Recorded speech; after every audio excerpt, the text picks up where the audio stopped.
આણંદ શહેરના જૂના દાદર નજીક આવેલ ફ્રૂટ માર્કેટમાં બુધવારે સાંજે હત્યાની ચકચાર મચાવતી ઘટના સામે આવી છે। પ્રાથમિક માહિતી મુજબ ફ્રૂટ માર્કેટમાં કામ કરતા બે શ્રમિકો વચ્ચે કોઈ બાબતે ઉગ્ર બોલાચાલી અને ઝઘડો થયો હતો। ઝઘડો હિંસક બનતા એક શ્રમિકનું મોત નીપજ્યું હોવાની આશંકા વ્યક્ત કરવામાં આવી છે। ઘટનાની જાણ થતાં જ પોલીસનો કાફલો સ્થળ પર દોડી આવ્યો હતો। ડીવાયએસપી જે.એન. પંચાલ ઘટના સ્થળે પહોંચીને સમગ્ર મામલાની તપાસ હાથ ધરી છે। પોલીસે સ્થળને કોર્ડન કરી પુરાવા એકત્ર કરવાની કામગીરી શરૂ કરી છે।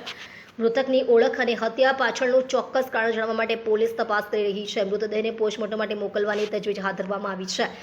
ઘટના દરમિયાન પુત્રના મોતના સમાચાર મળતા જ માતા ઘટના સ્થળે પહોંચ્યા બાદ હૈયાફાટ રુદન કરતા હાજર લોકોની આંખો પણ ભીની થઈ ગઈ હતી। સમગ્ર ફ્રૂટ માર્કેટ વિસ્તારમાં શોક અને સન્નાટાનો માહોલ છવાઈ ગયો હતો। પોલીસે જણાવ્યું છે કે ઘટનાના તમામ પાસાઓની ગંભીરતાથી તપાસ કરવામાં આવી રહી છે। પ્રાથમિક તપાસ પૂર્ણ થયા બાદ જ હત્યાનું ચોક્કસ કારણ અને અન્ય વિગતો જાહેર કરવામાં આવશે। આજરોજ બપોરના 3:15 વાગ્યાના સુમારે આણંદ રેલવે સ્ટેશનની સામે આવેલ ફ્રૂટ માર્કેટમાં રમેશ બાલકભાઈ ગોસાઈ તેમના અન્ય 4 સાથી સાથે ફ્રૂટની અનલોડિંગ કરતા હતા। તે દરમિયાન લગભગ 3:30 વાગ્યાના સુમારે તેમના જ મિત્ર કાંતિભાઈ દેસાઈભાઈ ઠાકોર આ જગ્યાએ આવેલા હતા અને મને કેમ આજે લેબર કામ માટે લાવેલ નથી તેમ કરી રમેશભાઈ સાથે ઝઘડો કરેલો, બોલાચાલી કરી અને મારામારી કરી।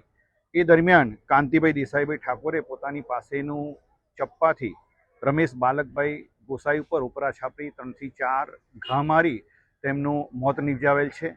આ બાબતે આણંદ ટાઉન પોલીસ સ્ટેશનમાં જાણ થતાં Anand town PI Shri Kandoriya, PSI Shri Jhala તથા સ્ટાફના માણસો આવી ગયેલા હતા। મરણ જનારની ડેડ બોડીને અત્યારે હોસ્પિટલમાં મોકલી આપેલ છે। તેમજ આ ગુનામાં સંડોવાયેલ આરોપી કાંતિભાઈ દેસાઈભાઈ ઠાકોરની તપાસ તજવીજ હાથ ધરેલ છે। પોલીસ અધિક્ષક શ્રી જસાણી સાહેબની સૂચના અને માર્ગદર્શન હેઠળ આ આરોપીને પકડવા માટે એલસીબી તથા આણંદ ટાઉનની અલગ અલગ ટીમો બનાવી અને આરોપીને ધરપકડ કરવાના ચક્રો ગતિમાન કરેલ છે।